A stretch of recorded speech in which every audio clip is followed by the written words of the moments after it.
लोकस्य निहितम रहस्यम। इस दुनिया में कई रहस्य छिपे हैं। हम लाते हैं वो रहस्य जो असली जिंदगी में घटे, लेकिन किसी फिल्म से वो कम नहीं है।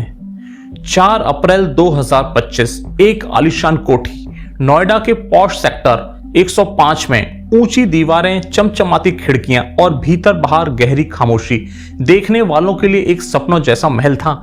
लेकिन किसी ने सोचा भी नहीं था कि इस शांत हवेली के भीतर चल रहा है एक ऐसा गुप्त कारोबार जिसे सुनकर आपकी रूह कांप उठेगी। ये सिर्फ एक पुलिस केस नहीं था, ये था उस अंधेरे सच का खुलासा जो हमारे समाज के सबसे महंगे कोनों के गहराई में छुपा बैठा है। जहां हर दिन नए सपने पनपते हैं, वहां कुछ लोग इन सपनों का सौदा करते हैं, वो भी बड़ी सफाई से डिजिटल दुनिया की आड़ में। यह कोठी सिर्फ 4 दीवारों से बनी इमारत नहीं थी, यह एक ऐसा मंच बन चुकी थी जहां मासूम इच्छाओं को कैमरे में कैद कर करोड़ों में बेचा जा रहा था, जहां मॉडलिंग का सपना दिखाकर लड़कियों को फंसाया जा रहा था और फिर मजबूर किया जा रहा था उस दलदल में उतरने के लिए जिसमें सिर्फ पैसा दिखता है, इंसानियत नहीं। इस केस की परतें जब खुली तो सिर्फ एक कपल नहीं, एक पूरे सिस्टम पर सवाल खड़े हो गए। क्या वाकई हम जान भी पाते हैं कि हमारे आसपास क्या चल रहा है, या फिर जो कुछ चमकता है उसके पीछे इतना अंधेरा होता है कि देखने की हिम्मत नहीं होती।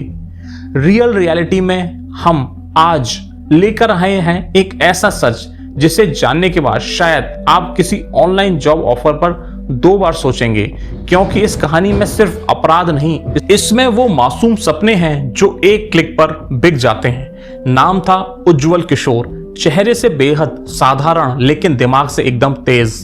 टेक्नोलॉजी का शौकीन, डिजिटल दुनिया में खुद का कुछ बड़ा करने का सपना लिए वह रूस पहुंचा। लेकिन वहां जाकर सिर्फ लैपटॉप या कोडिंग नहीं सीखी उसने जाना डार्क वेब की चमकती हुई सच्चाई को। शुरुआत में उज्जवल एक आम भारतीय छात्र की तरह वहां पहुंचा और छोटे छोटे online projects, work from home jobs करता रहा। फिर एक दिन एक विदेशी दोस्त के जरिए उसकी नजर पड़ी एक वेबसाइट पर, एक ऐसी वेबसाइट जो पोर्न इंडस्ट्री से जुड़ी थी। वह सिर्फ देखता नहीं रहा, उसने सोचना शुरू कर दिया, अगर ये इतना कमा सकते हैं तो मैं क्यों नहीं। अब कहानी में आती है नीलू श्रीवास्तव, उज्जवल की पत्नी, बाहर से शांत लेकिन अंदर से बेहद चालाक। उज्जवल ने जब अपना ये आइडिया शेयर किया तो नीलू ने एक पल भी हिचकिचाए बिना हामी भर दी, बल्कि उसने इस आइडिया को और भी प्रोफेशनल बना दिया। नीलू ने मॉडल्स को अप्रोच करने, कॉन्टेक्ट प्रोडक्शन प्लान करने और पैसा संभालने का जिम्मा ले लिया। कहने को दोनों पति पत्नी थे, लेकिन असल में ये पार्टनरशिप एक डिजिटल क्राइम सिंडिकेट थी।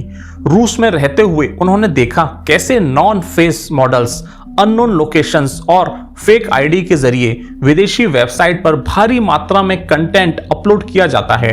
किसी को कुछ पता नहीं चलता और पैसों की बारिश होती रहती है।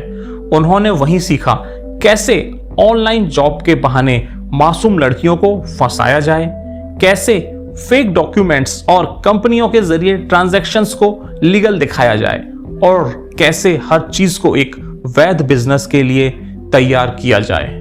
जब उनका पूरा प्लान बन चुका था तो वे भारत लौट आए। यहां उन्होंने खोली एक कंपनी जिसका नाम था सबडिजी वेंचर्स प्राइवेट लिमिटेड। नाम देखकर लगता था कोई डिजिटल मार्केटिंग या सोशल मीडिया एजेंसी है, लेकिन अंदर चलता था वही धंधा जो रूस में सीखा था दोनों ने। मंच बदल चुका था लेकिन मकसद वही था, पैसों की बारिश, इंसानियत की कब्रगाह। रूस में बिजनेस का जो बीज बोया गया था अब वो भारत की जमीन पर फलने फूलने वाला था। उज्जवल किशोर और नीलू श्रीवास्तव लौटे अपने वतन, लेकिन साथ लाए एक ऐसा प्लान जो सिर्फ पैसों का खेल नहीं था, ये था इंसानी आत्मा को खरीदने और बेचने का धंधा। उन्होंने नोएडा में रजिस्टर करवाई एक कंपनी, नाम रखा सबडिजी वेंचर्स प्राइवेट लिमिटेड। नाम से तो लगा ये जैसे कि डिजिटल मार्केटिंग स्टार्टअप या social media strategy, online branding वगैरह करेगी, लेकिन असलियत कुछ और ही थी। ये थी भारत में बनी पोर्नोग्राफी की फैक्ट्री। कंपनी की आड़ में उन्होंने पूरी ऑपरेशन टीम खड़ी की। उन्होंने मॉडल्स को रिक्रूट किया, मॉडल रिक्रूटर्स को भी रखा, कैमरा ऑपरेटर्स को रखा, एडिटर्स को रखा और डिजिटल मनी ट्रांसफर एक्सपर्ट्स को भी अपनी कंपनी में साथ रखा। कागज पर सब कुछ कानूनी दिखता था, लेकिन पर्दे के पीछे हर दिन शूट हो रहे थे ऐसे वीडियो जो अंतरराष्ट्रीय पोर्न साइट्स पर डाले जा रहे थे। नीलू ने लड़कियों को टारगेट करने का तरीका सीखा रूस से ही। फेसबुक और इंस्टाग्राम पर चलते थे कास्टिंग कॉल्स और high profile modelling projects, Bollywood style glam shots, web series के लिए नया चेहरा चाहिए। जब कोई लड़की संपर्क करती तो उसे बुलाया जाता ऑडिशंस के नाम पर, लेकिन वहां उसका सामना होता असल मकसद से, वो था पोर्न शूटिंग। विदेशी पोर्न वेबसाइट से कंटेंट के बदले भेजे जाते थे पैसे और रकम छोटी नहीं थी। ईडी की रिपोर्ट के मुताबिक 15 करोड़ से ज्यादा रुपए भारत में इनके अकाउंट्स में आए और 7 करोड़ रुपए जमा थे एक विदेशी अकाउंट में। सारे ट्रांजैक्शन दिखाए जाते थे मार्केटिंग सर्वे, डिजिटल रिसर्च या एडवर्टाइजिंग सर्विसेज के नाम पर, लेकिन सच्चाई थी पोर्न इंडस्ट्री का पैसा। सब डिजी वेंचर्स का ग्रोथ पैटर्न चौंकाने वाला था। एक साल में ही लाखों का टर्नओवर, विदेशी क्लाइंट्स और मॉडल्स की लाइन। हर वीडियो पर मॉडल्स को मिलता था सिर्फ 25% हिस्सा और बाकी 75% सीधा जाता था उज्जवल और नीलू के पास, यानी शोषण का प्रोफेशनल रूप। सब कुछ बड़े लीगल तरीके से, सलीके से किया गया। ना कोई शक, ना कोई चीख, बस कैमरे के सामने एक और वीडियो और कंपनी के अकाउंट में एक और मोटा पेमेंट। कानून की आंखों में धूल झोंककर यह कपल चला रहा था भारत का सबसे संगठित डिजिटल पोर्न रैकेट। आजकल जब भी कोई लड़की सोशल मीडिया पर मॉडलिंग से जुड़ी पोस्ट देखती है तो वह एक सपने की शुरुआत समझती है, लेकिन कई बार यह सपना इतना कड़वा होता है कि उसकी पूरी जिंदगी बदल जाती है, और वो भी एक खौफनाक रास्ते पर। फेसबुक और इंस्टाग्राम पर सब डिजी वेंचर्स का नाम की इस फर्जी कंपनी के पेज से भेजे जाते थे मैसेज, हमारी नई वेब सीरीज के लिए मॉडल्स की तलाश है, फोटोशूट और वीडियो प्रोजेक्ट्स के लिए तुरंत जरूरत। लड़कियों को लालच दिया जाता था 1 से 2 लाख रुपए महीने की कमाई। काम ग्लैमरस है लेकिन सुरक्षित है। बॉलीवुड में करियर बनाने का पहला स्टेप। जब कोई लड़की उस चकाचौंध भरे ऑफर में फंस जाती तो उसे बुलाया जाता ऑडिशंस के नाम पर। सेक्टर 105 की उसी आलीशान कोठी में होता था फर्स्ट शूटिंग सेशन। शुरुआत होती थी कुछ सिंगल फोटोशूट से, फिर धीरे धीरे बढ़ाया जाता था डिमांड। फिर आता था वो डायलॉग, एक बार शूट कर लो जिंदगी सेट हो जाएगी, पैसे तो मिलेंगे ही, नाम भी होगा। हमारी बाकी मॉडल्स भी ऐसे ही शुरू हुई थी। कई लड़कियां डर जाती थी, मना कर देती थी, लेकिन कई बार उन्हें भावनात्मक रूप से ब्लैकमेल किया जाता। तुमने हाँ कहा है, अब पीछे नहीं हट सकती। अगर वीडियो अधूरा रह गया तो नुकसान तुम्हारा होगा। उन लड़कियों के लिए ये कोई ग्लैमर की दुनिया नहीं थी, ये था एक ऐसा पिंजरा जिसमें एक बार फंसने के बाद निकलना लगभग नामुमकिन था। जो वीडियो शूट हो जाते वो हमेशा के लिए इंटरनेट पर अपलोड कर दिए जाते, और अगर कोई लड़की विरोध करती तो उसे डराया जाता, धमकाया जाता। हर वीडियो के बदले दिया जाता था पैसा, लेकिन बस 25%, बाकी 75% उज्जवल किशोर और नीलू श्रीवास्तव की जेब में जाता था। और लड़कियों को यही कहा जाता, तुम्हारी जिंदगी अब बदलने वाली है, लेकिन असल में उनकी जिंदगी हमेशा के लिए कैद हो चुकी थी। अभी आपने सोचा है कि एक फर्जी कंपनी कैसे करोड़ों रुपए विदेशों से कमा सकती है, बिना किसी बड़े प्रोडक्ट के, बिना ब्रांड के, बिना ऑफिस विजिट के। सब डिजी वेंचर्स प्राइवेट लिमिटेड, एक नाम जो बाहर से एक डिजिटल मार्केटिंग स्टार्टअप लगता था। कागजों पर सब कुछ ठीक, नाम, पता, डायरेक्टर्स की जानकारी और सर्विस सेक्टर में लिखा था advertising, market research, public opinion surveys. लेकिन असली कमाई हो रही थी उस कंटेंट से जिसे दुनिया के कुछ कोनों में ब्लैक मार्केट वर्चुअल गोल्ड कहा जाता है, यानी कि पोर्नोग्राफिक कंटेंट। ईडी की जांच में सामने आया कि 15 करोड़ 66 लाख रुपए सीधे विदेशों से भारत स्थित इस कंपनी के अकाउंट में भेजे गए और 7 करोड़ रुपए एक इंटरनेशनल बैंक अकाउंट में ट्रांसफर हुआ, जिसका लिंक उज्जवल किशोर से जुड़ा था।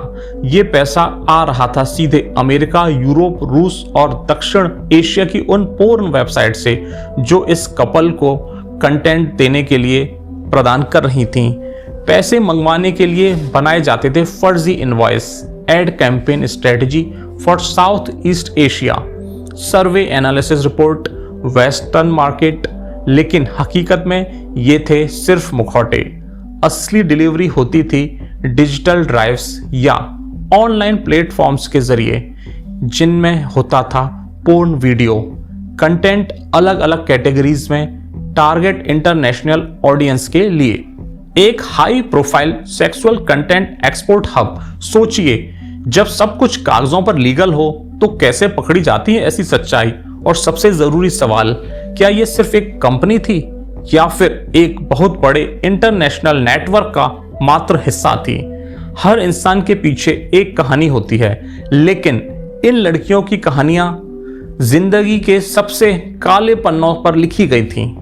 कुछ लड़कियों को जब सच पता चला तो वो डर गईं, सीधा मना भी कर देती थी आगे के लिए, लेकिन फिर उन्हें दी जाती थी लालच भरी बातें। तुम्हारी मर्जी के बिना कुछ नहीं होगा, बस एक बार और शूट कर लो, जिंदगी तुम्हारी सेट हो जाएगी। कुछ लड़कियां मजबूरी में बात मान जाती थी। किसी को घर चलाना था, किसी को अधूरी पढ़ाई पूरी करनी थी, किसी को सपनों का बोझ खींचना था। और जब सामने आया इतना पैसा, 1 से 2 लाख रुपए महीना, तो उम्मीद और डर के बीच उन्होंने हाँ कह दी। कुछ लड़कियां ऐसी थीं जिन्हें इस दलदल में जबरन धकेल दिया गया। पहले दोस्ती, फिर भरोसा, फिर मजबूरी, और एक बार जब कैमरे के सामने आ गईं तो पीछे लौटना लगभग नामुमकिन हो गया। इस काले कारोबार में भी एक सिस्टम था। वीडियो पर जो कमाई होती, सिर्फ 25% हिस्सा दिया जाता था मॉडल्स को और 75% जाता था उज्जवल किशोर और नीलू श्रीवास्तव की जेब में। यानी जिस लड़की की जिंदगी का सबसे काला दिन रिकॉर्ड हुआ, उसी की मेहनत, उसका अपमान बन गया किसी और की करोड़ों की कमाई का जरिया। ये कहानी सिर्फ पैसों की नहीं थी दोस्तों, ये उन सपनों की थी जिन्हें तोड़कर बेचा जा रहा था, उन मुस्कुराहटों की थी जिन्हें कैमरों की फ्लैश में कैद कर किसी अजनबी वेबसाइट पर अपलोड कर दिया गया। एक छोटी सी रिपोर्ट प्रवर्तन निदेशालय यानी ईडी के पास आई एक संदेहजनक फाइनेंशियल ट्रांजैक्शन की जानकारी, जिसे पहले तो एक आम टैक्स चोरी का मामला समझा गया, लेकिन जैसे जैसे परतें खुलती गईं, सामने आया भारत का अब तक का सबसे संगठित डिजिटल पोर्नोग्राफिक नेटवर्क। इस तहकीकात में सामने आए कई बैंक अकाउंट्स जो अलग अलग नामों पर रजिस्टर थे, नकली पेमेंट गेटवे जो पैसों को लीगल बिजनेस के नाम पर सफेद बना रहे थे, और दर्जनों वेबसाइट जो विदेशों की पोर्न इंडस्ट्री को कंटेंट सप्लाई कर रही थी, बिल्कुल प्रोफेशनल तरीके से। जैसे ही इन डिजिटल सुरागों को जोड़ना शुरू किया गया, तो नोएडा की ये कहानी सिर्फ नोएडा की नहीं रही। इसके तार खींचते खींचते जांचकर्ता पहुंचे मुंबई, पुणे, बेंगलुरु और गोवा तक। हर शहर में एक नया नाम, एक नाम से पीछे कई सारी वेबसाइट्स, और हर वेबसाइट के पीछे एक नया पीड़ित चेहरा। अब सवाल ये नहीं रहा था कि कौन शामिल था, सवाल ये था कितने लोग अब भी इसमें फंसे हैं। कितनी लड़कियां आज भी मॉडलिंग के सपने देख रही हैं, बिना जाने कि वो सपने दुस्वप्न में बदल सकते हैं। क्या ये नेटवर्क सिर्फ नोएडा तक सीमित था? क्या देश में ऐसी और भी कंपनियां चल रही हैं जो मॉडलिंग के नाम पर लड़कियों का शोषण कर रही हैं? आज जब सब कुछ डिजिटल हो चुका है, तो क्या हम अपनी डिजिटल दुनिया को अपराधियों के हवाले कर चुके हैं? क्या हम जानते भी हैं कि हमारी ऑनलाइन दुनिया की परछाई में क्या क्या छिपा है? ये कहानी सिर्फ अपराध की नहीं, ये उस खामोशी की भी है जो हमारी आंखों के सामने होती है, लेकिन हम उसे देखना नहीं चाहते।